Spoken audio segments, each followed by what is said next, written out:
Retro Nightwing intro, cue music.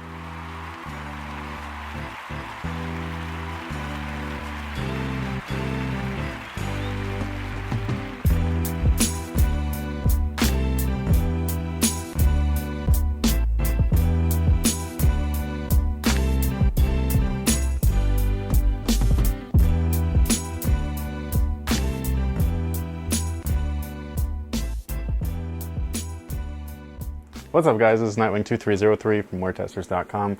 Today I just wanted to give you a quick look on the Hyperfuse 2014. These things are super comfortable and I'm going to get into that in a second. First things first though, the person that won the, or I wouldn't say won, but the person that was chosen to get a free set of WearTesters laces is this dude right here. I've already contacted him on Instagram and everything, got his address and all that kind of good stuff, so congrats to you. And same thing goes for this video and every other video. Just like and comment, and make sure to attach your IG name with that comment so I can hit you up if I pick you, and then you can possibly get some WearTesters laces too. And also check these things out. This is a sample. This is not in production yet, but I thought that these were freaking sweet. WearTesters socks coming soon. Alright guys, here's the traction real quick, and it's herringbone, but it is not just herringbone. This is like not dual density, but it's just different like depths or widths, I guess would be the best way to put it. So you can see you got that thin peaked groove, you got some flat surfaces, you got a bunch more flat surfaces. It's really cool. I think it's going to play differently depending on court conditions. So this is for outdoors and indoors, or indoor, outdoor.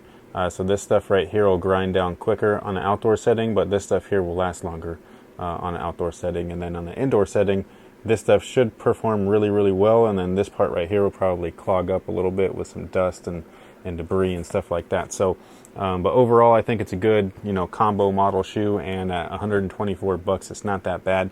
Over at Finish Line, link is going to be in the description box below, by the way. And if you have Winter Circle coupons, you can use that and get 20 bucks off and stuff. So this midsole is real kind of crazy. It's chunky and thick. You got this little dip right here for some flex, and then it's Nike Zoom, which you can see right back here. And the heel feels awesome. In the forefoot, it still doesn't have that feeling that I'm used to, at least from like older Zoom.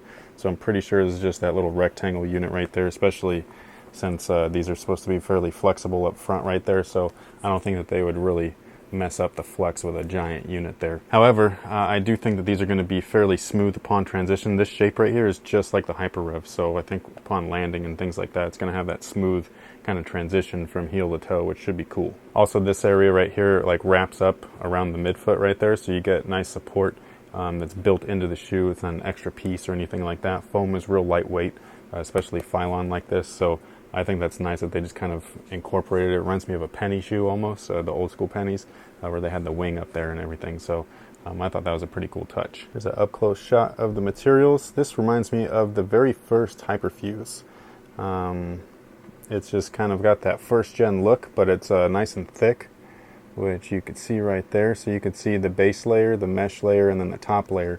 And all together, it's like a nice softer kind of fuse. It's flexible but strong, so it's very similar to what they used on the LeBron 10. And then they've actually incorporated a lot of ventilation here, which is something that it's like a hit or miss, I feel like, with a lot of their Hyperfuse products. Hyperfuse originally was created to be this way, where you have a base layer for structure, you have a mesh layer for ventilation, then you have a top layer for a little bit of extra support.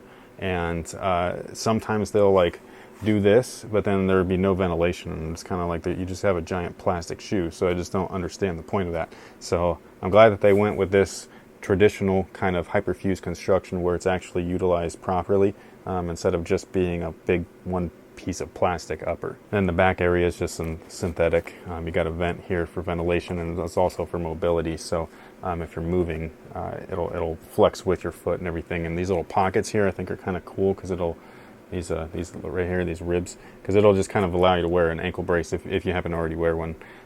So I think that's neat. I think these actually look good too from a visual perspective, which some people actually disagree. They think that these are hideous. Honestly, I don't see too much of a difference between this and like the LeBron 12. So to me, it's kind of like, well, they look similar and all that stuff. The shape is similar and all of that stuff. So I think for the amount of money that these cost, I think this is going to be a good budget model, especially once these start getting discounted a little bit, or if you do something like use a winner circle number or coupon code, whatever it is, and you know, get a couple bucks off on these things, because then, you know, it's definitely a good bang for your buck. Buy a forefoot and heel zoom, durable fuse upper, and then that traction. Can't go wrong with that. And they look especially nice with WearTesters socks. Just saying. Alright guys, so that pretty much takes care of it. So here's just one more quick look. I think these are cool. This colorway, and then there's one with like a red and then a black right here, and then I think a red bottom. These are the two colorways, like this one and that one, I think are best, in just my opinion.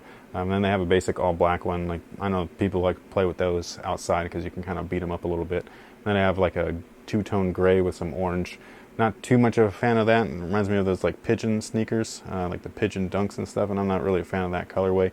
But yeah, you can grab these over at finishline.com. Link is going to be in the description box below. Performance review will be done. Thank you guys for watching. Thanks for all your support. Make sure to like and comment below, and then I'll pick somebody randomly for another set of WearTesters laces. So until next time, guys, have a good one.